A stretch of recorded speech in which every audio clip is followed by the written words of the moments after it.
Now, we are often told about studies and polling that come out of Muslim countries and also non-Muslim countries in regard to how they view different subjects. Now, one of them is terrorism. One of them is Sharia law. So I want to quote a Pew Research poll here.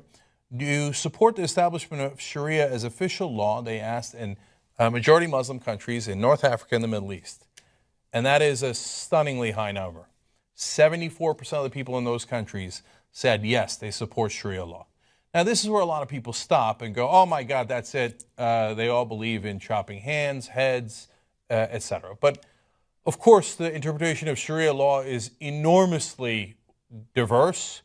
I'm not Muslim, so I'm not going to bother trying to figure out who's right and who's wrong about how to interpret Sharia law. But what Gallup did in their survey was they said, okay, look, we're going to specifically talk about killing civilians. So if it turns out, for example, the Sharia law does in fact want you to kill more civilians, well, that's obviously going to be problematic.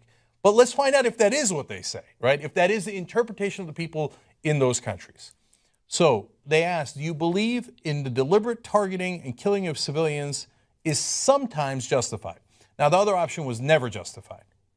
So 14% of the people in those majority Muslim countries in North Africa and the Middle East said that yes, it is sometimes justified.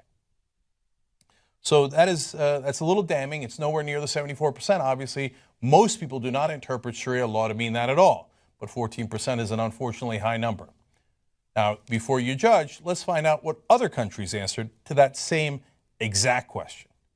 In the UK, 33% believe that the deliberate targeting and killing of civilians is sometimes justified. Not collateral damage, not accidental, deliberate targeting of civilians. They were very clear about the question. How about the United States of America? 50% thought that deliberate targeting and killing of civilians is sometimes justified.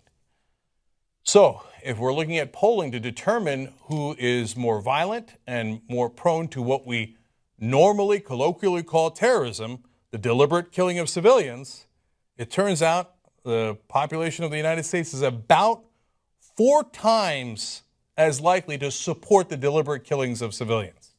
Now, I know people here will say, no, but that's unjustified. We had to do it. We had to do it. But they ask the same question. Do you think the other side doesn't think that they had to do it? Well, apparently they don't. They're under similar circumstances, if not worse circumstances oftentimes. You think the people in the Middle East don't know the consequences of terrorism and killing civilians? They live it. They see it every day. Maybe that's part of the reason why they're like, no, we don't want that. Only 14%. Here in America, 50%. Now, if you don't like those polls, well, you got to look in the mirror and figure out what's going on with you. All right, so if you think, wow, that's something we should work on together here in America to make it better, great, then I agree with you. If you want to ignore it and say, no, I just want to keep blaming the other side,